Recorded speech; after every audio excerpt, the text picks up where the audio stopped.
Hola, profe, bien, ¿y a ti? Hola, profe, buenas Hola, tardes. profe. Muy bien, ¿y ¿Cómo usted? les va? Espero pues que en este toque de queda todos estemos en la casa. Yo estoy en la clínica en este momento. Bueno, yo soy Liliana Fernández, soy internista y neumóloga, trabajo en neumología intervencionista y soy la jefe del Departamento de Medicina Interna y me corresponde a mí hablar en la segunda parte, o bueno, en esta área de fisiología respiratoria acerca del equilibrio ácido-base.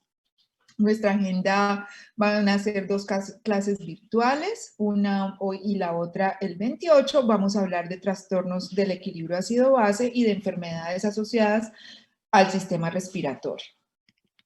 Primero, pues les cuento qué es lo que yo hago aquí en la clínica. Como les decía, manejo el departamento de medicina interna. Ese departamento está conformado por una cantidad de servicios que ven ustedes ahí. Son 18 servicios y más o menos unos 119 especialistas en este momento. Aquí hay una foto viejita del departamento cuando pudimos juntarnos todos. Ahora pues somos más, hemos crecido, pero pues es el reflejo de lo que quiero que ustedes conozcan del departamento. El servicio de neumología está ubicado en esa área, en el edificio número 6. En esta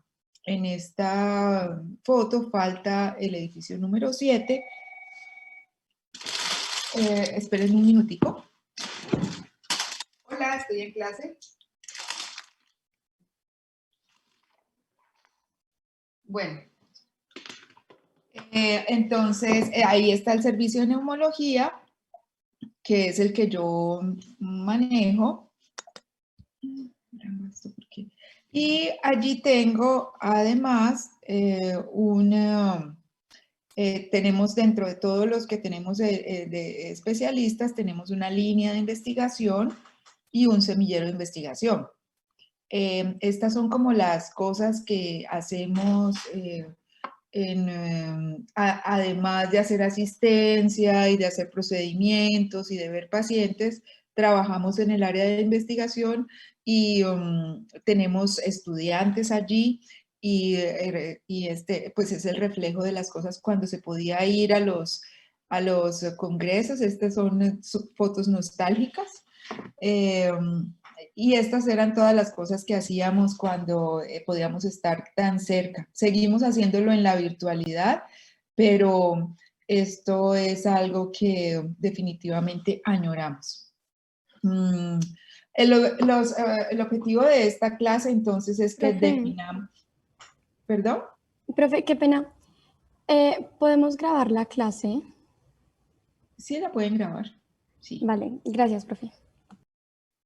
El objetivo entonces es que definamos qué son ácidos y bases, definamos cuáles son los sistemas amortiguadores, qué significa los conceptos de pH, de presión de CO2, bicarbonato, cuál es la ecuación de Henderson y Hasselbalch y para qué sirve, o cuáles son los conceptos que de ahí se derivan. ¿Cuáles son las causas de acidosis y alcalosis metabólica y respiratoria?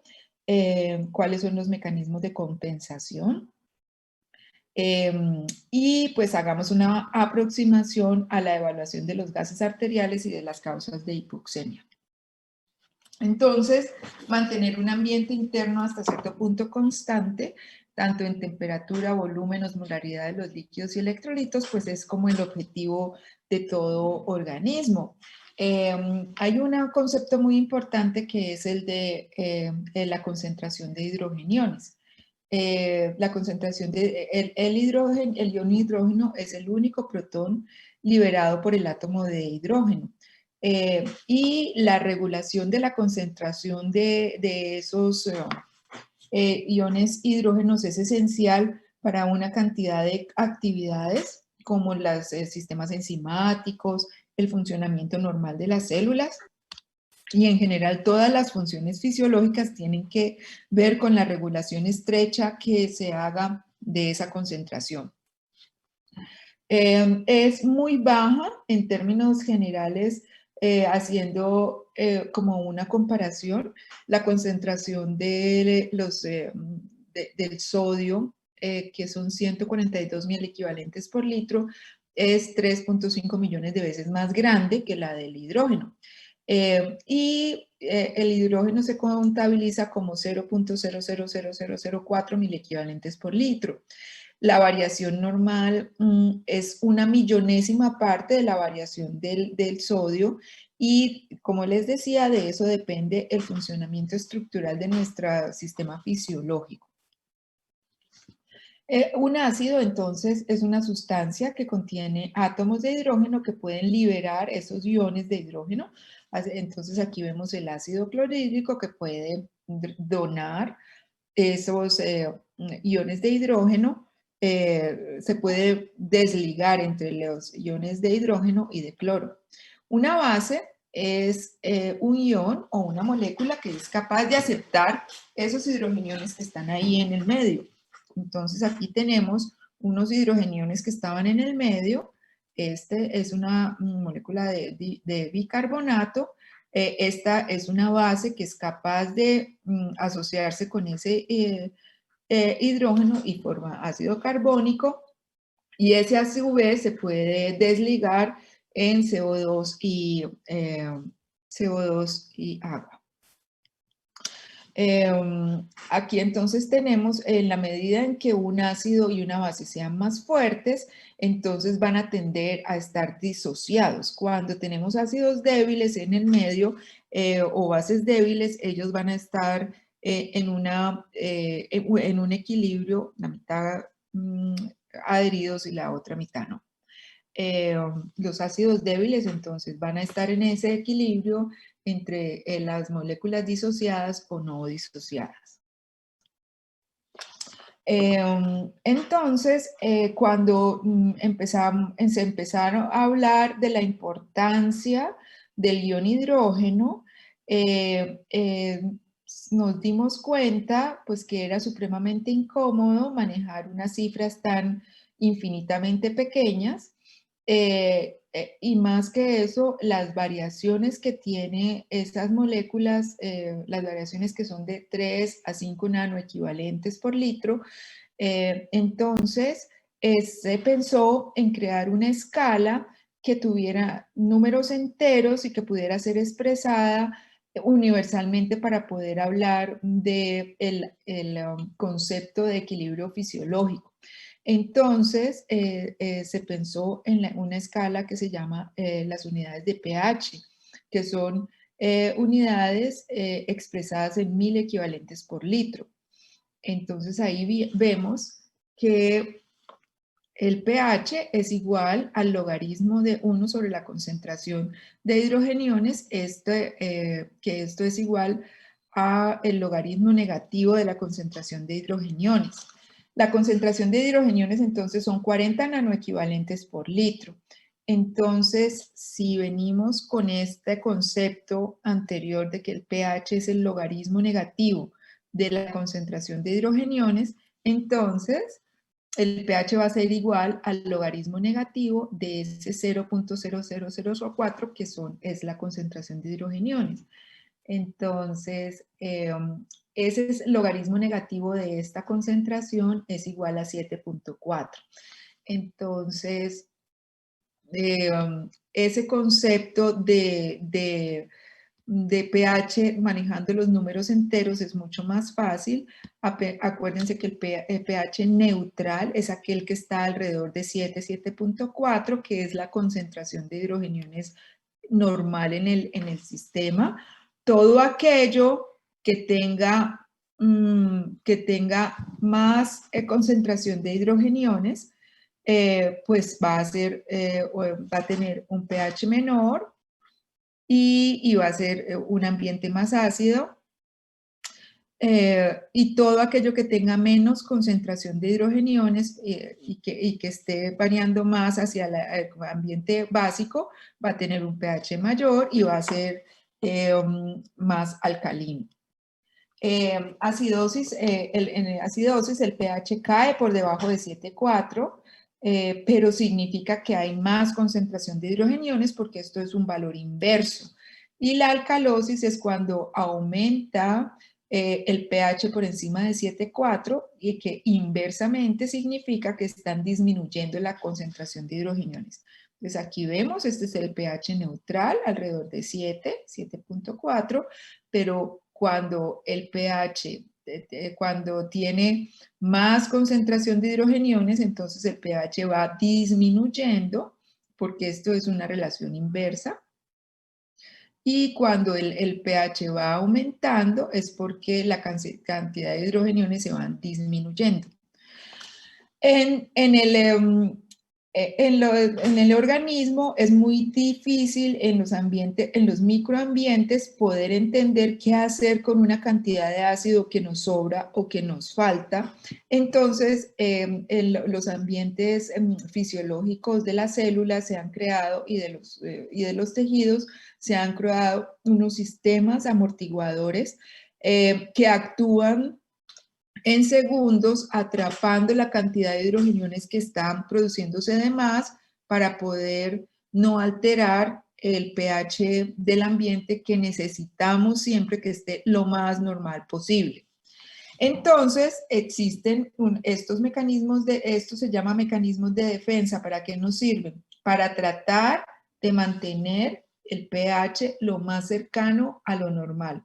El primer mecanismo de defensa que actúa en segundos es esas sustancias que hay ahí en el ambiente, que ahora vamos a saber cuáles son, que se llaman amortiguadores o son como colchones que atrapan los hidrogeniones y los esconden mientras el organismo utiliza otros métodos para tratar de salir de los hidrogeniones. Entonces, ese primer método que se llama sistema amortiguador aparece en segundos. Hay otro sistema de mecanismo de defensa que es digamos que el segundo en importancia y que es el centro respiratorio, el cual regula la remoción de CO2 y de ácido carbónico de los fluidos extracelulares y actúa en minutos porque el sistema nervioso central tiene unos sensores que rápidamente se dan cuenta de cuando estas sustancias se alteran, de tal manera que inmediatamente le avisan al sistema respiratorio, y vamos a ver eso cómo se hace, cómo el sistema respiratorio es capaz de eliminar estas sustancias que se producen en las células, pero este es el segundo mecanismo en importancia, actúa en minutos. Y el tercero son los riñones, que ya después de que se han instaurado las alteraciones fisiológicas son capaces de lentamente, más o menos en horas o días, extraer del organismo la cantidad de ácido extracelular que tenemos de sobra. Entonces, habíamos hablado de los primeros. Un amortiguador es una mezcla de sustancias en una solución acuosa que casi siempre es en combinación de un ácido débil con su base conjugada que puede resistir los cambios en la concentración de hidrogeniones cuando se añaden ácidos o bases fuertes al sistema. Entonces, les decía yo que parece que funcionaran como un colchón. Simplemente son capaces de amortiguar el golpe celular de la cantidad de hidrogeniones que uno tiene de más porque se combinan con el ácido o la base conjugada y son capaces de esconder los hidrogeniones mientras el organismo toma decisiones de más importancia. Este sistema, como les decía, actúa en segundos después de la exposición a los hidrogeniones. Estos sistemas no eliminan la sustancia, digamos, ofensora, en este caso el hidrogenión, sino que la esconde mientras somos capaces de cumplir los procesos de eliminación.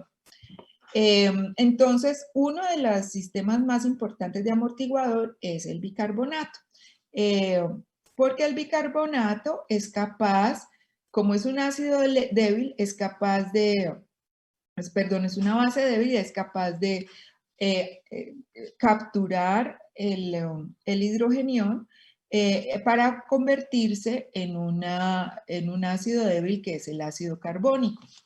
Entonces, aquí tenemos el bicarbonato en el extremo derecho de la pantalla, que se asocia con un hidrogenión que estaba ahí por el medio, forma el ácido carbónico, y ese ácido carbónico, cuando pasa por el pulmón, es capaz de disociarse entre el CO2 y el agua. Como el CO2 es una sustancia volátil, el pulmón es capaz de botarlo, sacarlo del organismo, y es así como hidrogeniones producidos en tejidos muy distantes son capaces de evacuarse rápidamente, convertidos en CO2 y agua. Estas cosas están mediadas por algunas enzimas, pero lo importante es que como forman parte de esas combinaciones de ácidos débiles y bases débiles, fácilmente se pueden disociar. Esa misma situación puede presentarse en las células tubulares renales, en las cuales el CO2 que va por ahí es capaz de combinarse con el agua, producir ácido carbónico y disociarse a bicarbonato e hidrogenión, y ese hidrogenión puede en algún momento evacuarse por la orina. El CO2 entonces es un elemento muy versátil también, porque va a ser el que se puede ir por el pulmón, pero además cuando está pasando por el riñón puede donar este hidrogenión y que ese hidrogenión pueda salir por el filtrado. Para cualquier ácido dado, la concentración de ácido disociada depende de una constante de disociación. Es decir, estamos hablando del ácido carbónico, del bicarbonato y el hidrógeno. Ese ácido carbónico tiene una constante de disociación X, la velocidad con la cual se disocia, la forma como cual se disocia. Entonces, esa constante se llama K, en la cual que es igual a la concentración de hidrogeniones por la concentración de bicarbonato sobre el ácido carbónico. Si yo despejo esta fórmula, pues entonces voy a encontrar que la concentración de hidrogeniones pues es igual a la constante por la concentración de ácido carbónico sobre la de bicarbonato, y tengo que saber algunos detalles con respecto al ácido carbónico y al bicarbonato. En realidad, ese ácido carbónico tiene todas las características clásicas de los ácidos débiles. Prácticamente nosotros nos podemos medir el ácido carbónico como tal, porque él rápidamente se disocia dependiendo de las circunstancias en las que esté. O se disocia a CO2 o se disocia a bicarbonato. Y de esas tres sustancias, la concentración de bicarbonato disuelto es directamente proporcional a la cantidad de ácido carbónico no disociado. Entonces, yo podría decir que si yo mido el CO2, pues tendré como un reflejo de la concentración real de ácido carbónico en la sustancia. Entonces, si yo pongo aquí, que si veníamos en esa ecuación que la cantidad de hidrogeniones es igual a una constante por el ácido carbónico sobre el bicarbonato, y yo sé que ese ácido carbónico pues es muy difícil de medir y que está directamente relacionado con la concentración de CO2, pues en esta fórmula yo puedo intercambiar el ácido carbónico por el CO2, y resulta que yo ya sé que hay una correlación entre ácido carbónico y CO2 de más o menos de 1 a 400. Entonces, si para mí es más fácil medir el CO2, pues yo cambio el CO2 en esta ecuación y seguimos hablando de las mismas equivalencias.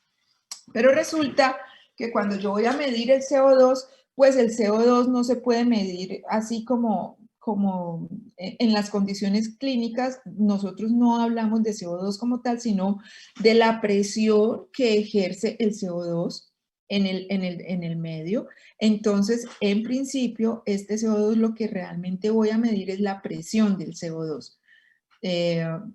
Entonces, la cantidad total de CO2 es una función lineal de la presión de CO2 multiplicada por un coeficiente de solubilidad, que es 0.03.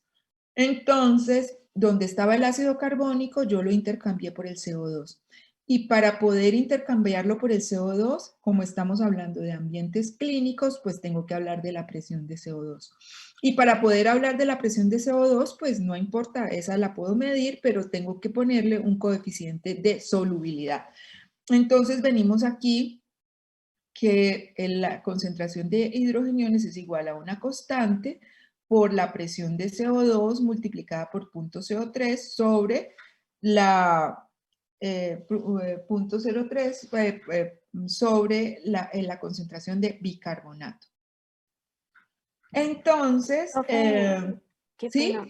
Es que no entendí una parte que es que mencionas que, bueno, que nosotros tenemos una relación entre el ácido carbónico y el CO2, ¿cierto? Y por eso es que Sí, nosotros lo, como que de lo 1 a reemplazamos. 400. Ujú. Exacto. Pero según lo que entiendo, esa relación sería que por cada ácido carbónico nosotros tendríamos 400, De 400 CO2. moléculas de CO2. ¿Y por Ujú. qué no se pone ese 400 en la fórmula? O sea, no Porque, entiendo. porque como vamos a medir, como vamos a hablar del CO, vamos a hablar del, si yo quisiera, si para mí fuera importante que habláramos en términos del ácido carbónico, entonces claro, yo tendría que poner aquí que por cada uno de los de las de CO2, pues estoy hablando que por cada uno de ácido carbónico estoy hablando de 400 de CO2. Pero como ese en principio no lo puedo medir, entonces yo simplemente mido el CO2 y hablo en términos de CO2 en vez de hablar en términos de ácido carbónico. Y yo ya sé que son homologables, porque el otro básicamente no lo puedo medir. Entonces, por eso en la fórmula decidieron pues meter el CO2 y el CO2 lo teníamos que meter con la presión de CO2 y con su coeficiente de difusión, que es más fácil de medir que el ácido carbónico. Pero sí, si tú quisieras decirme, bueno, doctora, entonces si usted tiene 400 de CO2, ¿cuántos de ácido carbónico estarían allí en ese medio? Pues uno, porque, pero esa hilación no la hacemos porque hablamos es en términos de lo que podemos medir. Entonces, pero igual, cuando uno despeja esta fórmula, concentración de bicarbonato, de hidrogeniones, por la constante, por el 0,3, por el CO2, que no sé qué, eso me va a dar, como que dijimos que era muy incómodo hablar en números absolutos y en términos de 0.00, entonces, y dijimos que cuando uno habla de pH es igual al logaritmo negativo del bicarbonato, de los hidrogeniones, la constante también se le puede aplicar un logaritmo, entonces yo puedo reemplazar en esta fórmula la concentración de hidrogeniones por las unidades de pH. Simplemente si yo sabía que el pH era igual al logaritmo negativo de los hidrogeniones, yo pongo logaritmo negativo de los hidrogeniones es igual a todo esto. Entonces, el logaritmo negativo de los hidrogeniones, que estoy reemplazando el concepto de hidrogenión por el logaritmo negativo, le tengo que aplicar el logaritmo negativo al otro lado y resulta que entonces, para no trabajar en números negativos, sencillamente se invierten las relaciones, este PCO2 baja y el bicarbonato se pone arriba para que no hablemos en números negativos. Entonces, Este fue todo el proceso de fórmula, de despejar esa fórmula para llegar a decir que el pH es igual a un pK más el logaritmo del bicarbonato sobre la presión de CO2 multiplicada por 0.03. Y eso fue lo que hicieron, eso es lo que es la ecuación de Henderson y Hasselbalch. Para el bicarbonato nosotros sabemos que el pK es 6.1, porque para cada una de las sustancias hay un pK. Entonces el pH es igual a 6.1, que es el pK específico del bicarbonato sobre la presión de CO2 por 0.03. Afortunadamente, este tipo de despeje de las fórmulas no las tenemos que hacer porque el pH tenemos formas automáticas de identificarlo en nuestras máquinas de cálculo de los gases, pero es muy importante el concepto de que cuando hay un aumento de la cantidad de bicarbonato, aumenta el pH, y cuando hay un aumento de la presión de CO2, disminuye el pH. Y ya sabemos de dónde viene cada uno de estos. Cuando estoy hablando del concepto de la presión de CO2, yo sé que esta presión de CO2 es la forma como clínicamente yo puedo hablar de la concentración de CO2 que hay en la sangre, y esa concentración de CO2 es la que me refleja la concentración de ácido carbónico. Entonces, ¿cuáles son las fuentes de ácidos del organismo? En condiciones normales, el metabolismo celular es la principal fuente de los ácidos del organismo. Son los productos de degradación de todas las cosas que entran a nuestro sistema, como alimentos, bebidas, etc. La mayor fuente de hidrógeno de hidrogeniones es el CO2, que es uno de los... Entonces, cada alimento que uno se come, pues va a ir a toda la oxidación de la glucosa, de los ácidos grasos y no sé qué. Y todo ese metabolismo produce CO2.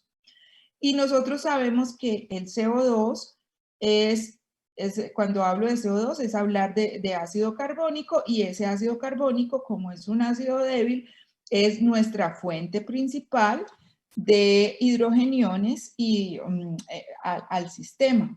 Entonces, el metabolismo de la glucosa produce el CO2, y el CO2 es el reflejo del ácido carbónico, y el ácido carbónico es el reflejo del hidrogenión. Entonces, el proceso de formar la hidratación del ácido carbónico lleva a la formación la hidratación del dióxido de carbono lleva a la formación del ácido carbónico, el cual a su vez se disocia en el hidrogenión y el bicarbonato. Pero ese proceso se invierte en los capilares del pulmón, donde el CO2 llega y es capaz de atravesar la barrera alvéolo capilar en el interior del alvéolo, por donde es eliminado por medio de la ventilación alveolar. Entonces, cuando a uno le preguntan cuál es la forma para eliminar CO2 del organismo, pues tiene que ser a través de la ventilación alveolar. ¿Por qué? Porque el bicarbonato, el CO2 es un ácido volátil. Por eso se dice que el ácido carbónico, que es el reflejo del CO2, es un ácido volátil, ya que puede convertirse en gas y es eliminado por el sistema abierto, que es el pulmón. Esto es lo que pasa cuando tenemos la sangre que viene desde los sistemas periféricos, entra al pulmón, y ahí viene con una cantidad viene muy bajo oxígeno, porque el oxígeno lo han extraído las células para el metabolismo, pero viene con una presión de CO2 que es 46, que es el reflejo de la cantidad de ácido carbónico que había ahí. Y al pasar por los capilares pulmonares, esa presión de CO2, al haber una diferencia alveolo arterial, simplemente por difusión, se va a través de la membrana y sale después en la sangre. Además, aquí hay un intercambio también entre el oxígeno, que el oxígeno llega en 40, y entonces hay una diferencia alvéolo arterial que hace que uno pase oxígeno a través de la membrana al capilar, y sale la sangre arterial con una presión de oxígeno de 100 y una de CO2 de 40. ¿Por qué la diferencia? ¿Por qué si la diferencia entre la presión de CO2 entre el capilar y el capilar y el alvéolo es tan pequeña, de todas maneras se produce difusión? Pues porque el CO2 tiene un coeficiente de difusión mucho más grande que el del oxígeno, y el oxígeno sí tiene necesita toda esa diferencia alvéolo arterial para poder difundir. Esto después se va por la sangre, llega al atrio, y es la sangre que llega al organismo, donde en las células se intercambia el CO2 producido por el oxígeno que se necesita para el metabolismo. Mediante la ventilación alveolar es posible entonces eliminar todas esas grandes cantidades de CO2 que producimos. En condiciones normales, entre 15.000 a 25.000 milimoles de CO2 se eliminan a diario a través de los pulmones. Pero de todas maneras, nuestro organismo no solamente maneja metabolismo de glucosa y metabolismo de ácidos grasos, sino que hay más metabolismo que produce otro tipo de ácidos que no son volátiles. Esos no salen por el pulmón. Son en menor proporción, pero no salen por el pulmón. Esos son, por ejemplo, el ácido sulfídrico, el clorhídrico, incluso el láctico, y esos no van a tener como por dónde salir por el pulmón, porque no se pueden disociar y producir CO2. Esos van a tener un mecanismo diferente, que es a través del sistema renal. Nosotros sabemos que por el sistema renal también podemos botar hidrogeniones, ya lo vimos, pero por aquí también es muy importante, se eliminan una producción de más o menos unos 70 milequivalentes de esos ácidos fijos por día, más o menos 1 milequivalente por kilo por día. Representan solamente el 0.2% de la producción de ácido en el organismo, pero son importantes porque cuando estamos en unos ambientes patológicos en los cuales, por ejemplo, se pierde la función renal y paulatinamente se va perdiendo y se sigue perdiendo y se sigue perdiendo, pues va a llegar un momento en que no vamos a ser capaces de manejar estos poquitos ácidos que no tenemos por dónde sacar por otra parte. Entonces, en la falla renal crónica se van acumulando estos ácidos fijos que no somos capaces de botar porque los riñones nos están funcionando mal. Entonces, dentro de los sistemas amortiguadores, ya vimos, el bicarbonato es el más importante, pero también existe el fosfato, las proteínas de la sangre, el líquido intersticial y el interior de las células. Hagan de cuenta que son esos colchones que son capaces de esconder y esconder y esconder hidrogeniones, mientras el organismo decide o va poniendo en fila y va sacando por el pulmón. Entonces hay una forma de expresar la capacidad de una sustancia para actuar como amortiguador. Eso se llama como el valor amortiguador. Y es la cantidad de hidrogeniones que pueden añadirse o eliminarse de una sustancia y que resulta en el cambio de una unidad de pH. Es decir, una sustancia puede tener un valor amortiguador muy grande cuando se necesitan muchos miliequivalentes para que ella vaya amortiguando hasta que llega un momento en que la unidad de pH cambia en un número. Entonces, si yo puedo acumular 100 y después de 100 ya no puedo con 101, entonces ese número amortiguador es el que me dice qué tanto me sirve esa sustancia. Habrá sustancias que tienen un número amortiguador, un valor amortiguador muy bajo, porque básicamente con dos hidrogeniones es suficiente para que cambie. El sistema amortiguador por excelencia, entonces vimos que es el bicarbonato, porque ese, andando por ahí, es capaz de capturar hidrogeniones, volverse ácido carbónico y disociarse en CO2 y botarse del sistema por el oxígeno. Perdón, por el pulmón. Otra de las sustancias amortiguadoras por excelencia son las proteínas, pero se necesitan algunas características especiales de la proteína para que sí tenga un valor amortiguador. Bueno, la proteína por excelencia es la hemoglobina, que es capaz de, que tiene un muy buen poder amortiguador. El líquido intersticial, en el líquido intersticial también se produce mucha amortiguación, pero básicamente está dada por la cantidad de bicarbonato que tenemos. Ese es el principal amortiguador que tenemos en el líquido intersticial. Y el volumen del líquido intersticial pues es infinito, es muchísimo mayor que el plasma. Acuérdense que nosotros somos líquido en el 90%, entonces desempeña un valor muy importante ese bicarbonato que está en el líquido intersticial. Entonces, como que en conclusión, nosotros sabemos que ya vimos de dónde viene el pH, ya sabemos por qué es mejor hablar de pH y no hablar en números, unos números infinitesimales, y entonces sabemos que el pH normal es alrededor de 7.35 a 7.45. El pH está golpeado por muchas cosas, por todos los ácidos grasos, aminoácidos, todo lo que entra de la dieta y del metabolismo. Pero el organismo tiene una capacidad de amortiguación muy importante.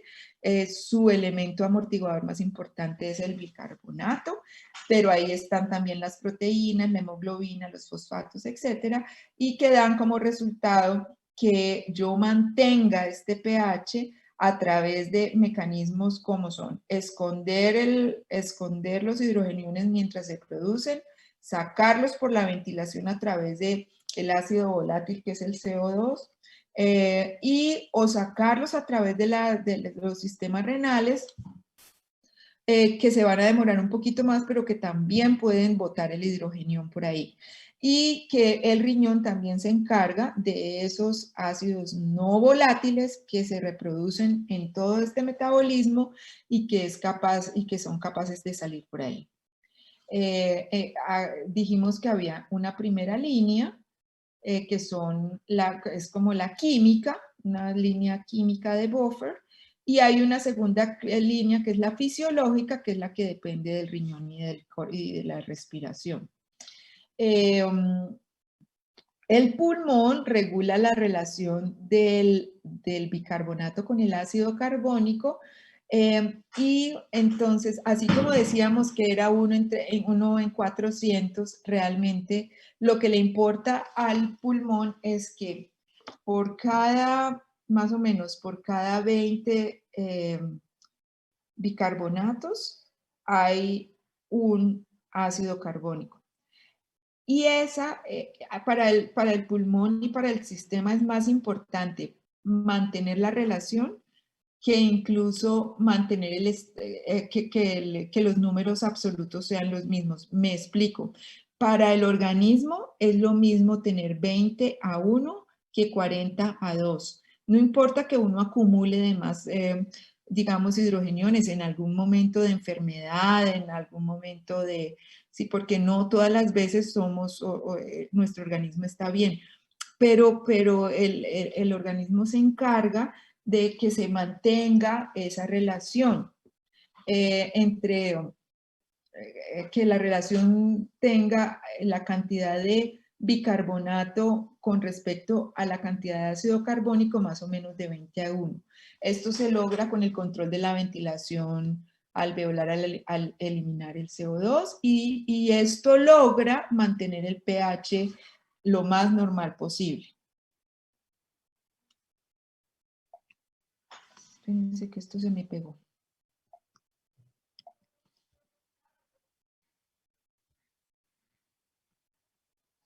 El control de la respiración se hace en el centro respiratorio.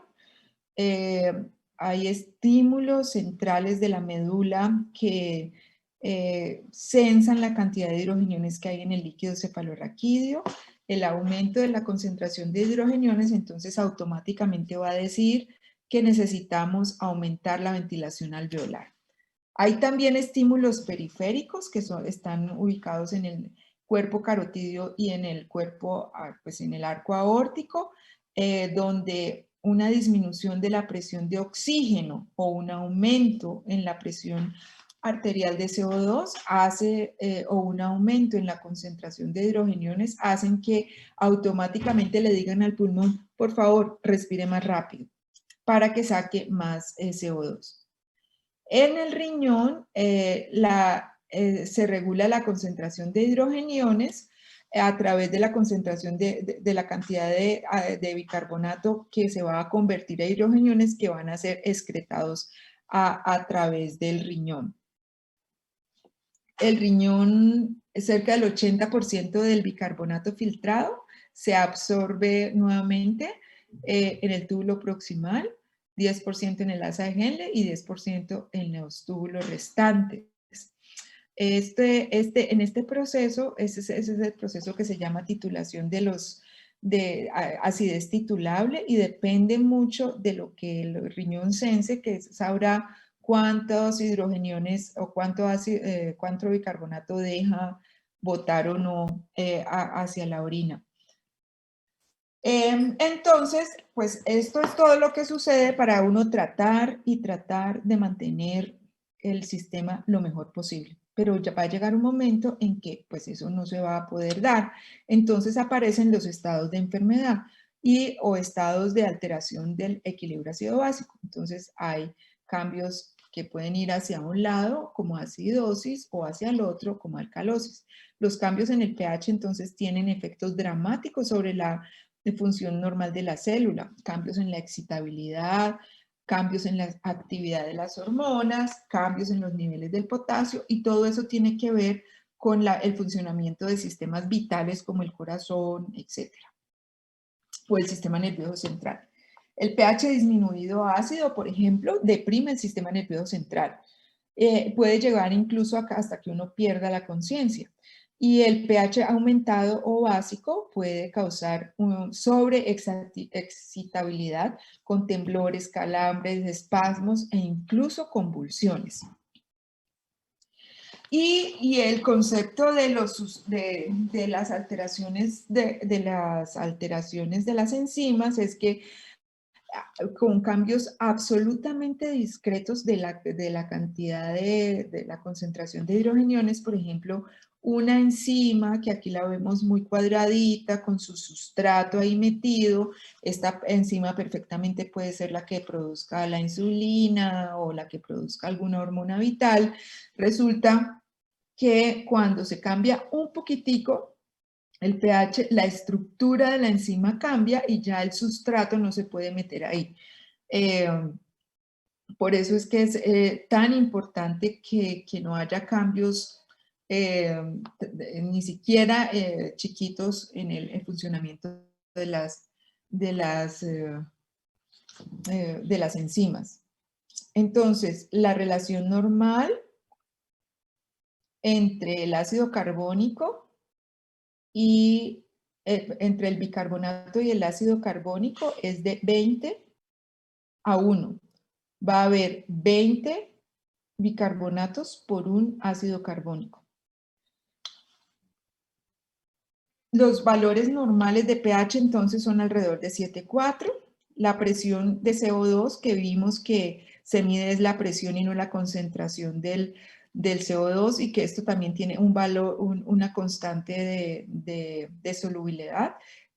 La presión de CO2 es 40 y la concentración de bicarbonato generalmente es 24, entre 22 y 24 milequivalentes por litro. Acidosis, las acidosis, tanto metabólica como la acidosis metabólica y la acidosis respiratorias y la alcalosis metabólica y la alcalosis respiratoria son todas aquellas cosas que van a causar el desbalance en la producción y en la excreción de los ácidos o bases. En las metabólicas, lo que más se altera es la excreción de los ácidos o bases por el riñón, y en las respiratorias, la alteración es en el control de la respiración, que no es capaz de, con la cantidad de ácido dado que tenemos, no es capaz de que el pulmón pueda dar abasto para sacar la cantidad de CO2 que hay. Entonces, los trastornos de ácido básicos pueden dividirse en 4 categorías: acidosis respiratoria, alcalosis respiratoria, acidosis metabólica y alcalosis metabólica. Pero también en los organismos, el organismo humano es muy complejo y entonces no siempre va a haber trastornos simples. En algún momento dado pueden presentarse trastornos mixtos, incluso trastornos terciarios. Nosotros vamos a ver los trastornos simples. A un pH de 7,4 hay una relación de 20:1 entre el bicarbonato y el ácido carbónico, y el ácido carbónico es más o menos el bicarbonato es más o menos 24 milequivalentes por litro, y el de ácido carbónico será 1.2 milequivalentes por litro. No medimos el ácido carbónico, medimos es la presión de CO2, medimos la concentración de bicarbonato y medimos el pH, que va a ser 7,4, manteniendo esta relación que acabamos de ver aquí. En la acidosis hay una disminución entonces del pH por debajo de 7,4, es decir, por debajo de 7,35. Cuando el pH cae por debajo de 7, por ejemplo, se presentan cambios gravísimos e irreversibles y usualmente es fatal. Entonces, ¿se acuerdan que cuando estábamos hablando del pH esto era una relación inversa? Entonces suben los hidrogeniones, baja el pH, sube el ácido carbónico porque es el reflejo de los hidrogeniones, y baja la concentración de bicarbonato. Entonces, ¿qué pasa en la acidosis respiratoria? La acidosis respiratoria es una enfermedad o es una circunstancia en la cual el pulmón no es capaz de aumentar la ventilación que necesita para sacar esa cantidad de hidrogeniones. Entonces, esa cantidad de CO2.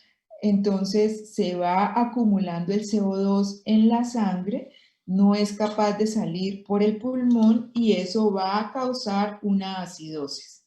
Entonces, lo que sucede es una disminución de la ventilación con respecto a la cantidad de eliminación que necesito hacer de CO2.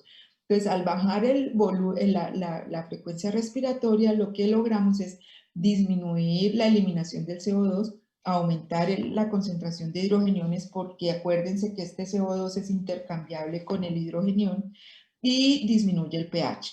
¿Qué cosas causan esa acidosis respiratoria? O sea, ¿qué cosas hacen que yo no tenga la cantidad de movimientos respiratorios acordes a lo que está pasando dentro del sistema? Entonces, las causas pueden empezar desde los centros de control respiratorio, pueden tener que ver con los trastornos de la conducción neuromuscular, es decir, que el cerebro sí se dé cuenta, pero que yo no tenga cómo transmitirlo, o pueden tener que ver con la estructura de la caja torácica, o pueden tener que ver con el parénquima pulmonar. Entonces, miren que yo puedo tener un pulmón sano, pero poder tener una acidosis respiratoria porque el problema está en otra parte. Entonces, aquí los vemos por un accidente, digamos, cerebrovascular, que me dañe un territorio donde de pronto se esté causando, esté el centro respiratorio. puede ser que sea por los sitios de conducción, como en la miastenia. Puede ser como en este paciente obeso mórbido que no es capaz de mover su tórax, pero por el tamaño que tiene él y causan hipercapnia, o porque se haya dañado la estructura del pulmón. Entonces, la depresión de los centros respiratorios pueden ser causados, como vimos, por el accidente cerebrovascular, pero también por anestésicos, por sedantes, por sustancias como los opioides o los medicamentos como la morfina, y también por un daño cerebral. Entonces, cualquier cosa de estas que esté involucrada con los centros respiratorios va a hacer que cuando lleguen al pulmón, mejor dicho, puede hacer que el centro respiratorio no sea capaz de dar la información adecuada cuando la sangre pasa por ahí y está con más CO2 o más concentración de hidrogeniones. Los trastornos neuromusculares, las lesiones de la médula, alteraciones del nervio frénico, la miastenia, las miopatías, todas esas hacen que a pesar de que la información salga, no se pueda llevar a cabo. Las restricciones de la caja torácica en la obesidad, como veíamos en la fotico, o en estas alteraciones muy dramáticas de la caja torácica que hacen que uno no pueda el pulmón expandirse, en la fibrosis pulmonar, en las ocupaciones del parénquima pulmonar como las neumonías, el edema pulmonar, la enfermedad obstructiva pulmonar, que se daña el pulmón y no es capaz de responder a lo que le diga el cerebro. Entonces, en la acidosis respiratoria, vamos a ver, este es el balance normal. Tenemos un ácido carbónico por 20 bicarbonatos. Entonces, lo que sucede en la acidosis respiratoria es que se altera la cantidad de CO2 que sale, entonces se acumula el ácido carbónico. Entonces miren cómo se daña la relación que normalmente era de 1 a 20 y es la que el organismo está acostumbrado, resulta que se cambia, se hace de 2 a 20, entonces hay más cantidad de ácido carbónico, menos cantidad de bicarbonato, se va acumulando el CO2 y no puede salir, y entonces ese se convierte en ácido carbónico y va bajando el pH. Entonces, ¿qué hace el organismo? ¿El organismo qué haría? Díganme ustedes qué podría hacer si no puede uno mejorar todavía la causa primaria, que es que el pulmón ventile. Entonces, lo que hace el organismo es decirle al riñón, bueno, hagamos una cosa, conservemos más iones bicarbonato para tratar de restaurar la relación, por lo menos mientras este señor respira por el pulmón.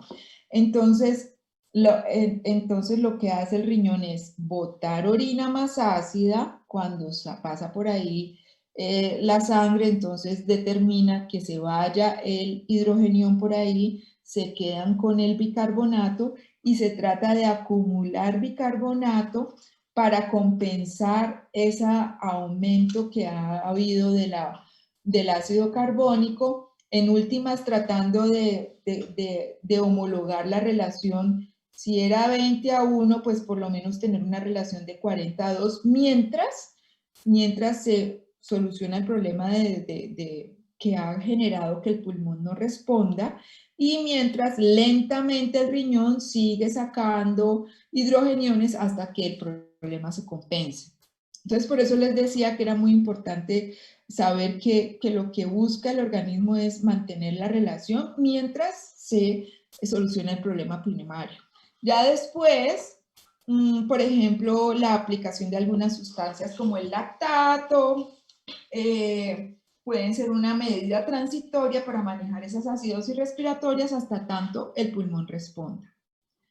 Entonces aquí tenemos un resumen, arriba tenemos el balance del bicarbonato y el ácido carbónico con su pH normal. Algo pasa en la segunda ventana en la cual el pulmón no es capaz de sacar el CO2. Y podemos o no podemos, o no tener un pulmón sano, porque el problema puede ser desde el cerebro para abajo. Pero lo que pasó es que de alguna manera se acumula el ácido carbónico, se cambia la relación y entonces el riñón entra a actuar y nosotros como médicos también tratamos de poner sustancias para tratar de sostener esto. La otra cosa que nosotros podemos hacer es aumentar la ventilación alveolar, poniéndole un tubo al paciente, poniéndole ventilación mecánica, mientras se soluciona el problema. Bueno, entonces hasta ahí hemos visto la acidosis respiratoria. Vamos a hablar de la alcalosis respiratoria. En la alcalosis respiratoria, aquí tenemos nuestra relación, pero en la alcalosis respiratoria lo que tenemos es que el ácido carbónico se disminuye y el bicarbonato pesa más en esta relación y entonces el pH, como el bicarbonato tiene más poder, el pH se aumenta porque acuérdense que el pH es directamente proporcional con la concentración de bicarbonato e indirectamente proporcional con la de ácido carbónico. Entonces, ¿qué cosas pueden hacer que uno como que pierda ácido carbónico? Pues entonces puede ser cuando uno de manera autocrática le dice al pulmón, respire más rápido, ventile más de la cuenta, entonces elimina más CO2 y eso hace que haya una relación mayor de bicarbonato y una disminución de los iones de hidrógeno y así se eleva el pH. Entonces aumenta la eliminación de CO2, disminuyen los hidrogeniones y aumenta el pH. ¿Qué causas tenemos para estas? En el mismo orden, por ejemplo, alteraciones en el sistema nervioso central, infecciones, fiebre, todo aquello que estimule el centro respiratorio a que uno respire más de lo que necesita. Algunas enfermedades pulmonares, los embolismos pulmonares, la sobreventilación mecánica, etc. Esperen un momentico que tengo por acá que contestar una llamada.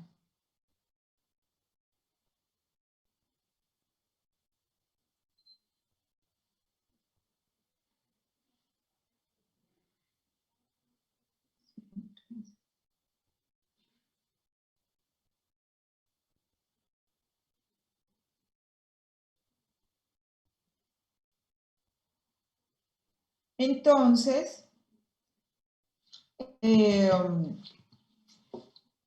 aquí vemos el resumen de las cosas que pueden hacer en un momento dado, hacer que uno respire más. Por ejemplo, los tumores, así como pueden decirle al sistema que respire menos, también le pueden decir que más. Los ataques de pánico, el embarazo, porque se produce una sustancia que estimula directamente el sistema nervioso central, las embolias pulmonares, etc. Los trastornos como la ansiedad, que pueden causarse síndrome de hiperventilación, las infecciones, algunos fármacos, la progesterona, que es la del embarazo. Una de las cosas que uno debe decirle al paciente en urgencias es que respire a través de una bolsa cerrada. Eso lo que hace es que lo que uno bota, como es CO2, el ambiente se enriquece de CO2 y entonces uno como que disminuye la cantidad de oxígeno que hay para para el intercambio gaseoso y eso como que parcialmente regula un poquito el problema. Aquí están todas las causas. Y entonces, ¿cuál será la compensación? Si nosotros no podemos utilizar el pulmón, pues la compensación es retener hidrogeniones e incrementar la excreción de bicarbonato a través del riñón. ¿Con qué objetivo? Para mantener la relación nuevamente lo más cercana a lo normal. Una de las cosas pues, que uno tiene que hacer es disminuir la frecuencia respiratoria con disminución de la pérdida del CO2 si se puede. Aquí vemos el balance pues, normal y lo que hacemos es tratar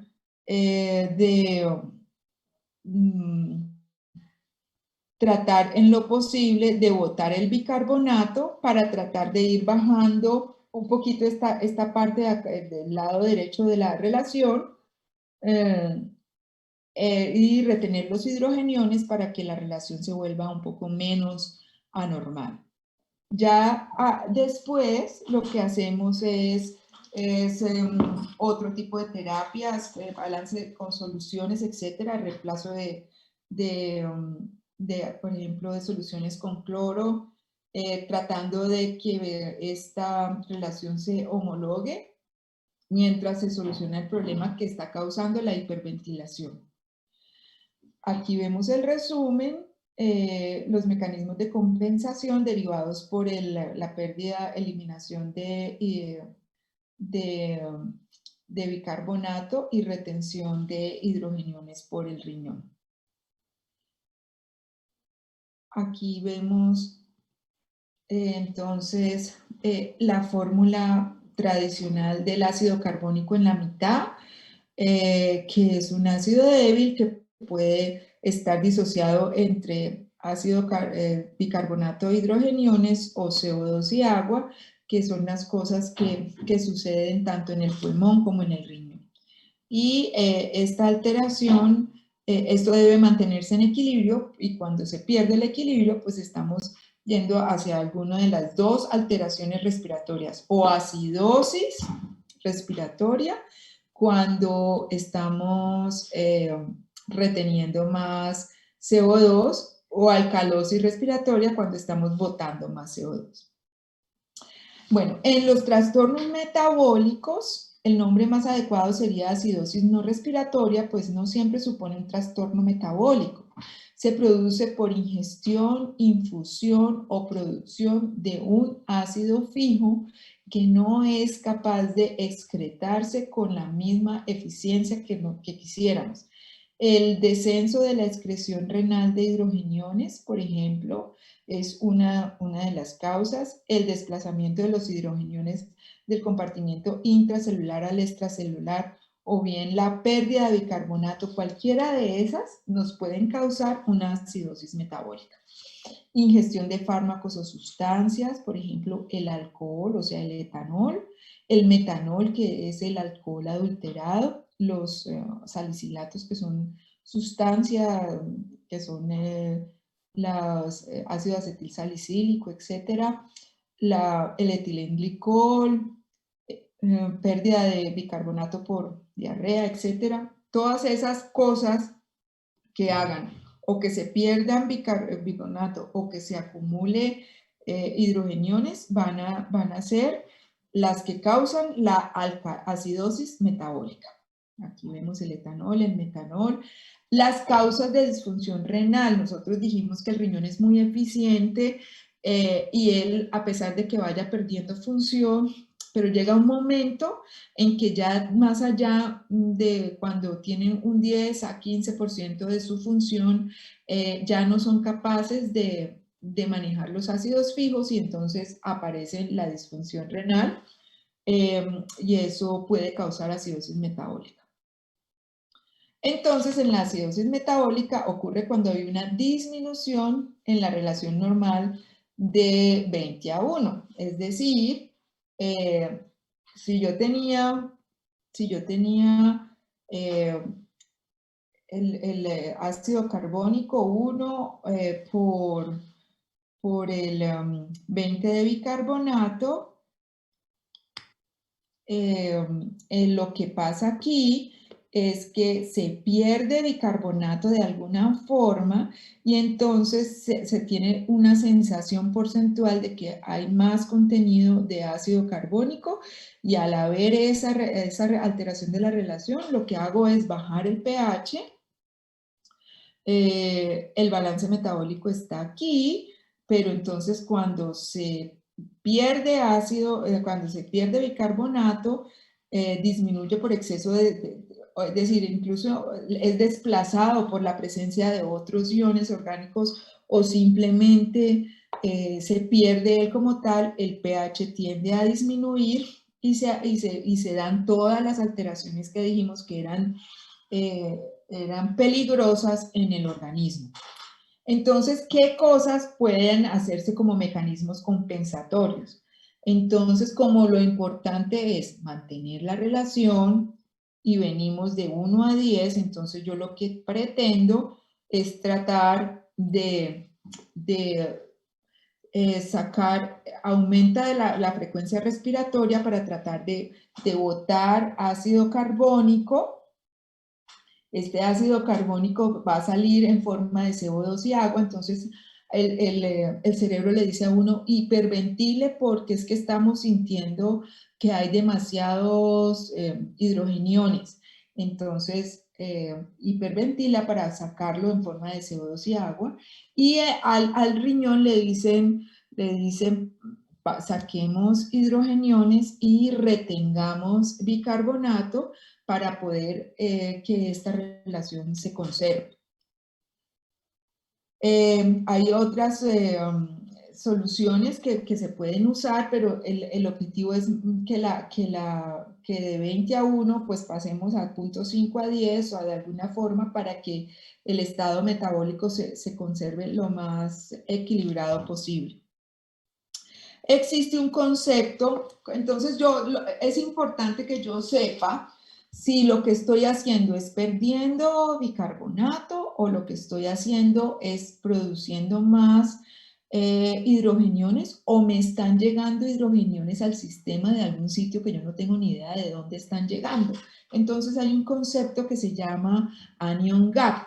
Resulta que la suma de el bicarbonato más el cloro debe ser, pues tiene una relación con la cantidad de sodio y potasio, y esto queda como una diferencia que se llaman aniones no medibles, que son esos poquitos ácidos que uno tiene por ahí en el sistema, y esa relación generalmente se le dice el nombre de gap porque es el gap que hay entre lo naranja, que es el sodio y el potasio, menos lo que hay al otro lado, que es el bicarbonato más el cloro. Entonces siempre queda como un poquito de gap. Ese gap es más o menos 12 milimoles por litro, que corresponden a esas cosas que yo no mido, pero que yo ya sé que están ahí. Este concepto es muy importante porque en las acidosis metabólicas se pueden presentar dos tipos de circunstancias. Un aumento en el gap sugiere que hay un aumento en este gap sugiere que hay una acidosis metabólica, aumento de los aniones diferentes al cloro y el bicarbonato, fosfatos, sulfatos, ácidos orgánicos, y etcétera. O cuando el gap está normal, puede ser que haya aumentado la concentración de cloro. Entonces, nosotros tenemos aquí un anion gap que está aumentado en el B, y en el A y en el C tenemos un cloro que está realmente aumentado con respecto a la disminución del bicarbonato. Entonces, nosotros tenemos dos tipos de acidosis metabólica. una acidosis metabólica con anion gap aumentado, que quiere decir que el cloro está bien y que el bicarbonato se está perdiendo a expensas de la acumulación de unos ácidos que no son los 12.000 equivalentes que yo normalmente conozco que debo tener. Y hay otro tipo de acidosis en las cuales ese anion gap está normal, pero lo que se aumenta en el sistema, realmente lo que se aumenta es el cloro. Entonces, aquí las vemos, la A es la relación normal, la B son la acidosis metabólica debido a un anion gap aumentado y la C es en la cual es hiperclorémica. Entonces uno se pregunta, bueno, ¿y eso qué, para qué tiene, eso qué tiene que ver? Es muy importante porque a veces cuando uno recibe pacientes en muy mal estado, nosotros vimos que las acidosis podrían causar incluso pérdida de la conciencia. Y si uno está en urgencias y recibe un paciente con hiperventilación y lo ve muy acidótico, le toma los gases y se da cuenta que tiene una acidosis metabólica con un anion gap alto, uno puede sospechar que de pronto pueda tener una intoxicación con alguna de esas sustancias, con alcohol, con metanol, etc. Entonces, a veces medir el gap es muy valioso, especialmente para la búsqueda de intoxicaciones. Entonces, las que tienen el anion gap normal son aquellas que son o por pérdida de bicarbonato y acumulación o por administración de cloro en las hiperalimentaciones. Y las que tienen el anion gap alto pueden ser estas que están acá abajo, que son muy importantes, que son la ingestión de tóxicos, etanol, metalol, todas estas cosas las tengo que buscar, pero también puede ser, por ejemplo, por una producción de cetoacidosis o en aquellos pacientes con una insuficiencia renal. Entonces, es muy, muy importante medir ese gap.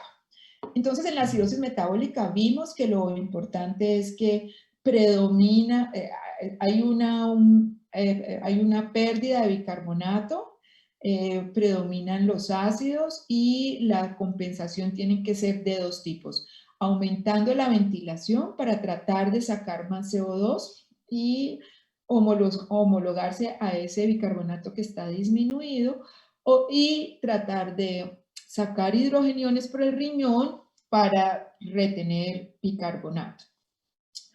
Por último, tenemos la alcalosis metabólica o no respiratoria, que se presenta cuando hay una pérdida excesiva de los ácidos fijos del organismo y como consecuencia de la ingestión, infusión o reabsorción renal excesiva de bases como el bicarbonato.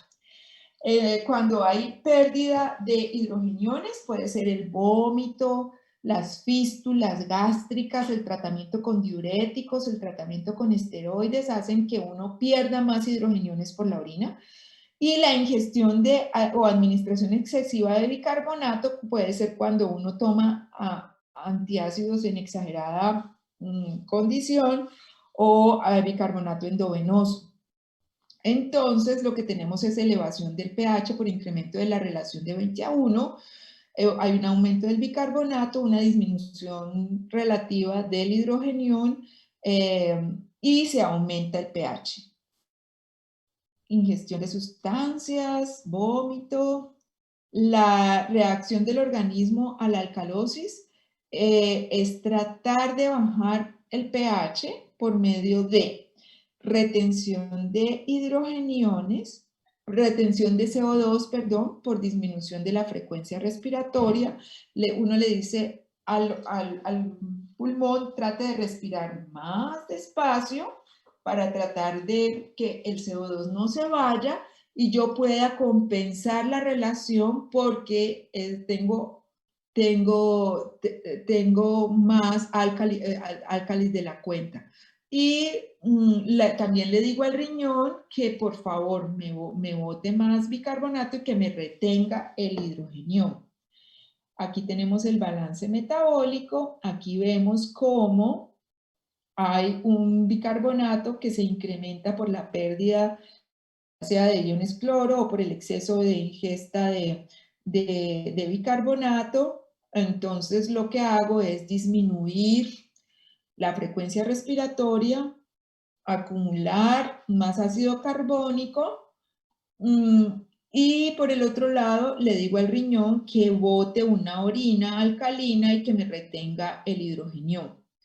Algunas soluciones que contengan cloro también me van a servir. Y aquí vemos el resumen en el cual pues vemos cómo en la alcalosis metabólica hay esta respuesta dual de hipoventilación y de pérdidas por el riñón.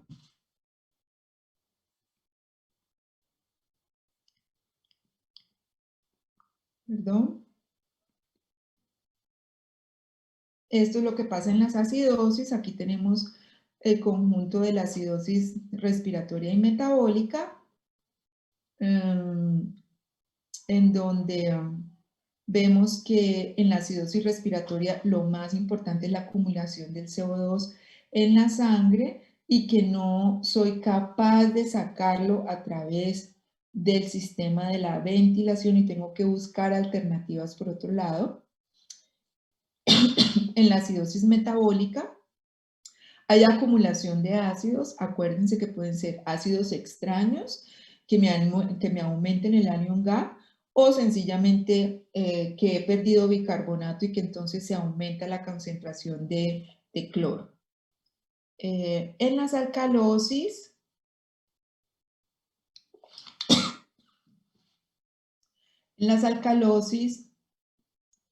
en la alcalosis respiratoria, el problema fundamental es que estoy teniendo una ventilación exagerada para lo que necesito y voy a perder de más el ácido carbónico en forma de CO2 por el pulmón, y de tal manera que me va a tocar retener más, más hidrogeniones de pronto por el riñón para que haya más ácido disponible, porque estoy en alcalosis perdiendo el CO2 por el pulmón. Y en la metabólica lo que hago es de pronto por alguna sustancia, por ingestión de álcalis, se me acumulan más de la cuenta el bicarbonato y necesito acumularlo, acumular de alguna manera hidrogeniones de más. Ahí entonces, estas cosas fisiológicas son interesantes, pero realmente lo importante es cuando uno es capaz de trasladar la parte de la fisiología a los estados de salud y enfermedad. Entonces, hay, por ejemplo, alteraciones ácido-básicas como la alcalosis respiratoria, aquella en la cual yo aumento exageradamente la ventilación, que se pueden presentar en estados de enfermedad como en el embolismo pulmonar, en la cirrosis, en el embarazo. La alcalosis metabólica, por ejemplo, en el uso de diuréticos y en el vómito. La acidosis respiratoria en la enfermedad pulmonar obstructiva crónica, que es aquella en la cual el pulmón se va destruyendo por la toxicidad de la exposición a cigarrillo. Acidosis metabólica en el shock, en la diarrea, en la falla renal. Y algunas que pueden tener cosas mixtas, como la sepsis, cuando uno está infectado por algunas bacterias. Esas hacen que haya acidosis metabólica, porque pues en los tejidos el metabolismo de las bacterias hace que uno produzca más ácidos, pero también hacen que haya una hiperventilación exagerada a la acidosis metabólica, y entonces uno hace las dos, hace tanto alcalosis respiratoria como acidosis metabólica. Perdón. Bueno, entonces vamos a dejar aquí y vamos a tener en la próxima presentación vamos a tener algunas cosas que se llaman alteraciones mixtas. ¿Y cómo hago yo para saber si un paciente tiene una cosa mixta o una cosa, o tiene dos, o simplemente está compensando las alteraciones del oxígeno y algunas enfermedades que son importantes? Quiero saber si tienen alguna pregunta. Yo sé que este es un reto para uno a tener clases virtuales, pero pues quiero darles las gracias por estar allí y que me digan si entendieron o si creen que necesitan alguna otra explicación. Hola, profe. Hola. Yo tengo una pregunta. Cuando el paciente tiene sepsis que presenta estas dos condiciones, ¿el organismo entonces cómo va a hacer para compensarlo? Pues si tiene ambas. Mira, ahora, lo que vamos a ver en la próxima clase, primero es que es decir, la aplicación de esto en la vida real es que vamos a ver estados de enfermedad y entonces tú le tomas unos gases arteriales al paciente y ya con ellos en la mano, lo primero que uno tiene que hacer es analizarlo y al analizarlo saber si el paciente está presentando la compensación normal que uno espera de la alteración fisiológica, y si esos números se le salen a uno de la compensación fisiológica, allí es donde uno dice que tiene las dos cosas. Por ejemplo, cuando yo tengo acidosis metabólica, en la acidosis metabólica, ¿cuál es la compensación que tú esperas? Si estamos hablando que un paciente tiene acidosis metabólica porque acumula ácido, ¿cierto? Y pierde bicarbonato. Entonces, ¿qué es lo que uno espera que haga el paciente? Que la frecuencia respiratoria se aumente para tratar de que bote por el sistema respiratorio, por ahí bota más CO2. Pero entonces hay un número que uno dice, para tanto de bicarbonato, yo espero que el paciente compense y tenga más o menos tanto de PCO2, que es la que me mide cuánto está hiperventilando el paciente. Cuando ese número es parecido el de los gases con lo de la fórmula, entonces tú dices, sí, este paciente solamente tiene acidosis metabólica y está empezando a compensar con su organismo mientras se le arregla el problema. Pero si yo noto que hay una exagerada hiperventilación más allá de la acidosis, entonces ahí es donde yo digo, está compensando más allá de la cuenta o tiene otro problema adicional. Y así es que se hacen los cálculos. Esos cálculos los vamos a hacer en la próxima clase. Ah, listo, muchas gracias. Muy bien. Profe, una pregunta. Dígame. Para la acidosis metabólica, entonces se deben tener en cuenta siempre ese anion gap. Sí, es muy importante. Entonces, cuando uno le van a decir, bueno, ¿usted qué cosas quiere para la acidosis metabólica? Pues quiero examinar el paciente, quiero ver los exámenes del paciente, tomarle los gases y además que me digan cuándo tiene de sodio y de potasio, porque así calculo el anion gap. Entonces, si el anion gap está aumentado, uno dice, tengo que buscarle una sustancia extraña que tiene ahí. La sustancia extraña puede ser producida por el mismo paciente, cetoacidosis, lo que sea, pero también puede estar intoxicado. A veces es la única cosa que a uno le ayuda para saber que un paciente está intoxicado por alcohol, por ejemplo. Entonces, siempre tratamos de medir el anion gap. Vale, profe, gracias. Muy bien. Hasta el otro miércoles entonces. Gracias, Gracias, profe. Gracias, profe.